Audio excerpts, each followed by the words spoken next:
The Passing of the Buffalo, by Henry Inman. To the old trapper and hunter of the palmy days of 68 and 70, I dedicate this chapter.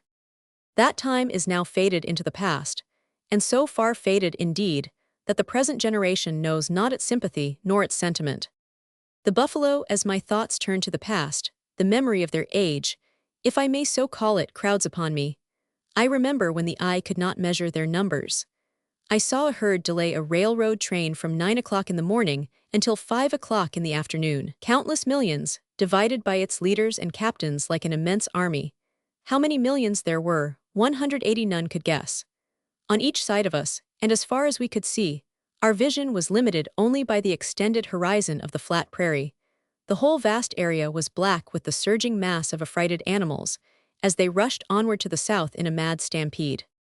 At another time Gens. Sheridan, Custer, Sully, and myself rode through another and larger one, for 3 consecutive days. This was in the fall of 1868. It seems almost impossible to those who have seen them, as numerous apparently as the sands of the seashore, feeding on the illimitable natural pasturage of the Great Plains, that the buffalo should have become practically extinct. When I look back only 25 years, and recall the fact that they swarmed in countless numbers even then as far east as Fort Harker, only 200 miles west from the Missouri River, I ask myself, have they all disappeared? And yet, such is the fact. 2 causes can be assigned for this great hecatomb. First, the demand for their hides, which brought about a great invasion of hunters into this region. And second, the crowds of thoughtless tourists who crossed the continent for the mere novelty and pleasure of the trip. This latter class heartlessly killed for the excitement of the new experience, as they rode along in 180, won the cars at a low rate of speed, often never touching a particle of the flesh of their victims, or possessing themselves of a single robe. The former, numbering hundreds of old frontiersmen, all expert shots with thousands of novices, the pioneer settlers on the public domain, day after day for years, made it a lucrative business to kill for the robes alone, a market for which had suddenly sprung up all over the country. The beginning of the end was marked by the completion of the Kansas Pacific across the plains to the foothills of the Rockies in 1868, this being the western limit of the Buffalo Range. In 1872, a writer in the Buffalo Land said, "Probably the most cruel of all bison shooting pastime is that of firing from the cars. During certain periods in the spring and fall, when the large herds are crossing the Kansas Pacific Railroad, the trains run for 100 miles or more among countless thousands of the shaggy monarchs of the plains. The bison has a strange and entirely unaccountable instinct or habit which leads it to attempt crossing in front of any moving object near it. It frequently happened, in the time of the old stages, that the driver had to rein up his horses until the herd which he had started 182 had crossed the road ahead of him. To accomplish this feat, if the object of their fright was moving rapidly, the animals would often run for miles.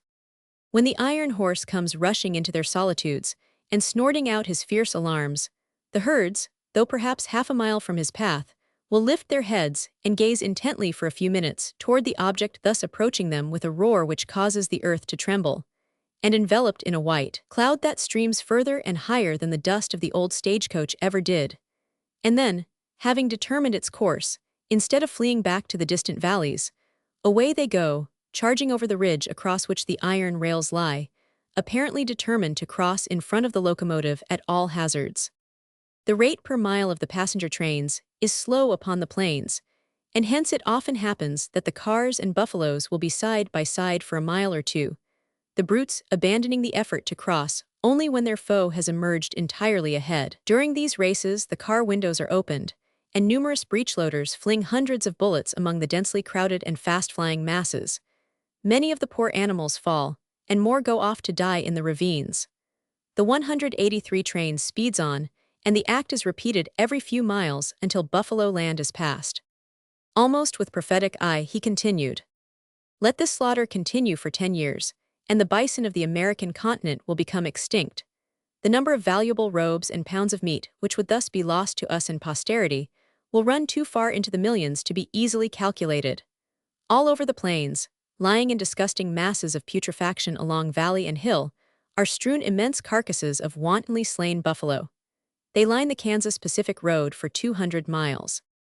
A great herd of buffaloes on the plains in the early days, when one could approach near enough without disturbing it to quietly watch its organization, and the apparent discipline which its leaders seemed to exact, was a very curious sight. Among the striking features of the spectacle was the apparently uniform manner in which the immense mass of shaggy animals moved. There was constancy of action, indicating a degree of intelligence, to be found only in the most intelligent of the brute creation. Frequently, the larger herd was broken up into many smaller ones that traveled relatively close together, each 184 led by an independent master. Perhaps only a few rods marked the dividing line between them, but it was always unmistakably plain, and each moved synchronously in the direction in which all were going. The leadership of the herd was attained only by hard struggles for the place. Once reached, however, the victor was immediately recognized and kept his authority until some new aspirant overcame him, or he became superannuated and was driven out of the herd to meet his inevitable fate, a prey to those ghouls of the desert, the gray wolves. In the event of a stampede, every animal of the separate yet consolidated herds rushed off together, as if all had gone mad at once. For the buffalo, like the Texas steer, mule, or domestic horse, stampedes on the slightest provocation, frequently without any assignable cause. Sometimes the simplest affair will start the whole herd. A prairie dog barking at the entrance of his burrow, a shadow of one of themselves, or that of a passing cloud, is sufficient to make them run for miles, as if a real and dangerous enemy were at their heels. Stampedes were a great source of profit to the Indians of the plains. The Comanches were particularly expert and daring in this kind of rob 185 bury. They even trained their horses to run from one point to another, in expectation of the coming of the wagon trains on the trail. When a camp was made that was nearly in range, they turned their trained animals loose, which at once flew across the prairie, passing through the herd and penetrating the very corrals of their victims. All of the picketed horses and mules would endeavor to follow these decoys, and were invariably led right into the haunts of the Indians, who easily secured them. Young horses and mules were easily frightened, and in the confusion which generally ensued, great injury was frequently done to the runaways themselves.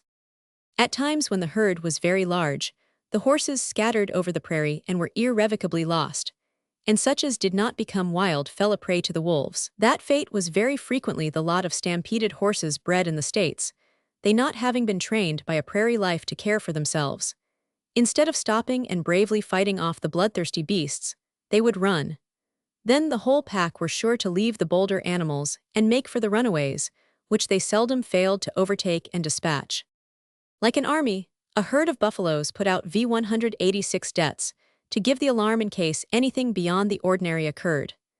These sentinels were always to be seen in groups of 4, 5, or even 6, at some distance from the main body. When they saw something approaching that the herd should beware of or get away from, they started on the run directly for the center of the great mass of their peacefully grazing congeners. Meanwhile, the young bulls were on duty as sentinels on the edge of the main herd, watching the vedettes. The moment the latter made for the center, the former raised their heads, and in the peculiar manner of their species gazed all around and sniffed the air as if they could smell both the danger and its direction. Should there be something which their instinct told them to guard against, the leader took his position in front.